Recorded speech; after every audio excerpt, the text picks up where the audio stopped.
Okay, so the next step is to create the bases that I will use in order to receive to handle the request, to connect to the database, and so on. All right, I didn't create the tables yet, just to you understand, so do not worry for it now.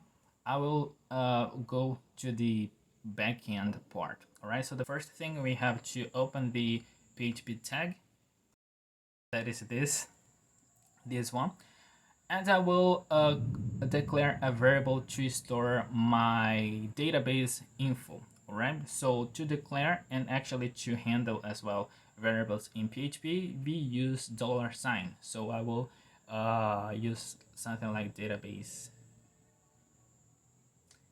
and I will create an associative array. All right, this is almost like an object. So for the host, I will set this IP, but I'm not sure if it is this one or localhost or 127.0.0.1 or any other. So this is what I think, what I expect to be, but this might not to be. All right, as I said, on computer, certainly localhost will work, or 127.0.0.1, but on an Android I will set this one. All right, next thing is our DB, that is our database. All right, database name. I didn't run any DML or DDL actually, I think, but or SQL to create the database, but I will name it as game. So if your game will be named after, I don't know, League of Legends, it's a good idea to have it, the DB name as something like this. And I will create the user. For the username, that is root, and the password, that will be root as well. I will ask you if you are creating a database for your game on production. Please do not use root and root for your connections. All right, guys, just started a storm where I am, so maybe, okay, so maybe I lost my internet connection. I think this won't bother, and the wind might sound weird, all right, but just because of the storm. So the next thing is, so far we just created on Godot terms, we just created a dictionary. All right, so now I will create another dictionary that will handle our data. The data, this data is the one that will be used for non-database things. All right, so the first thing I will create is the method. Why is this? First difference between the actions, or the actions you're gonna use it. All right, maybe the same address, the same URI. Maybe you don't know what it is, but I'm not trying to get too hard, too complex. But in the URL after the .com or .org or .anything, we have you might have slash somethings. All right. Usually, it's not like an mandatory. All right, but usually you separate the slashes between on groups, unless there is more than one application running in this under the same URL. You will have something like the context and slash the endpoint. Right, so the context is usually related to a class, and the endpoint to a method. Since I'm trying to be very simple and less complex, I I won't create any classes, and I won't even type my variables. All right, I will try to keep it simple. So the method help us to not call the same class method, right? So if you want to list, for example, something from the class school, you will use the method get. If you want to insert a new record, you will use the method post. So even though it's the same URI, the method changed. All right, this is a good thing. So so what I will use the global variable server. All right. On PHP, we have a lot of these global variables that is very useful for a lot of things. All right. Mainly for the API thing, was actually for other things as well. In this one, I will use the request method. All right. PS, since I'm not in a API or code editor, I'm just in a plain TXT editor, there is a chance that I mistype something, all right? And I will just figure it out after testing it, all right? So I'm sorry if I mistype something and I have to fix later. So the next thing I will create is the context. So basically is what we are handle about. These will come from the get. So what does it means? You could use the URI split using the slashes, alright? Explode method to separate and get what context and what endpoint to call it. But since I'm trying to make this easier, I will just use the get params.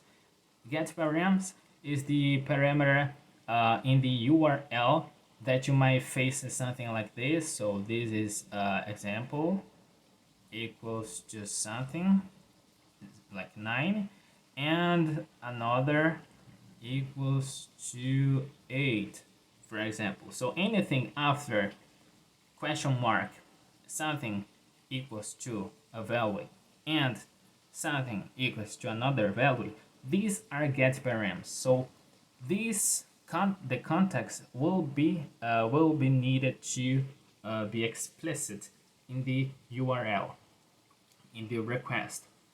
This is not like unlawful.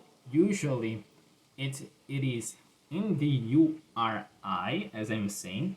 So like in this is a good practice, but as I said, I'm just trying to get it done, right?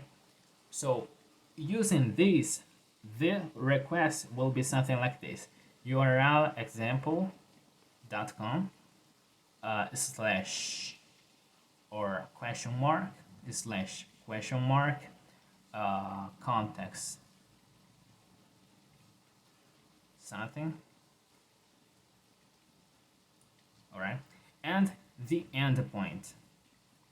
The endpoint is basically what method we are gonna call it, all right. So the get will come in the get param context, and the endpoint will be in the get param endpoint. So as you can see, in the get we have the get global variable to handle data coming from the get. We also have the post methods, actually any request that sends a body. Now I will create a variable called input data. As you can see, we have the get global variable that receives the data from a get params, alright? But when you submit another method such as post, push, patch, delete, and so on, you might send data in the body. Usually, this data will be located in the post global variable, but sometimes these are not automatically set. So this is just to make sure we are able to use the data sent in the request. So we are gonna use file get contents. This we are gonna use as well later, and we are gonna pass this path PHP column / input. So when PHP receives a request, it creates a temporary file in this path. All right.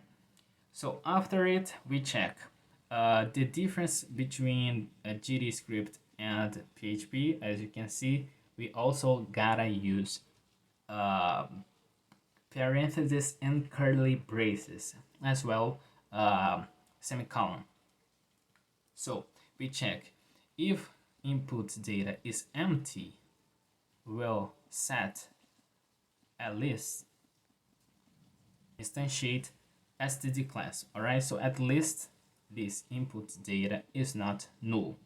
So after it, we set the post global variable equals to get objective vars, passing our input data.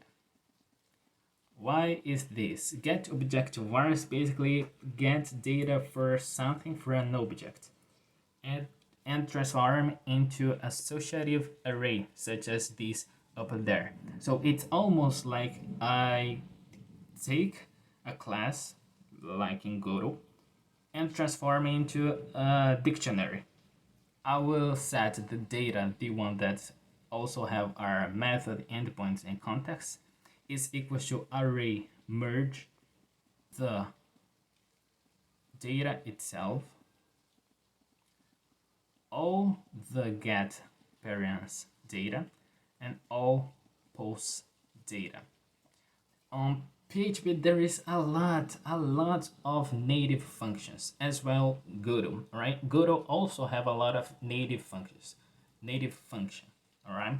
This array merge is something that is native from PHP, so it's not exclusive from array. So you do not merge arrays like this dot merge. All right, after it we create our function that will be called to handle the first part of the request.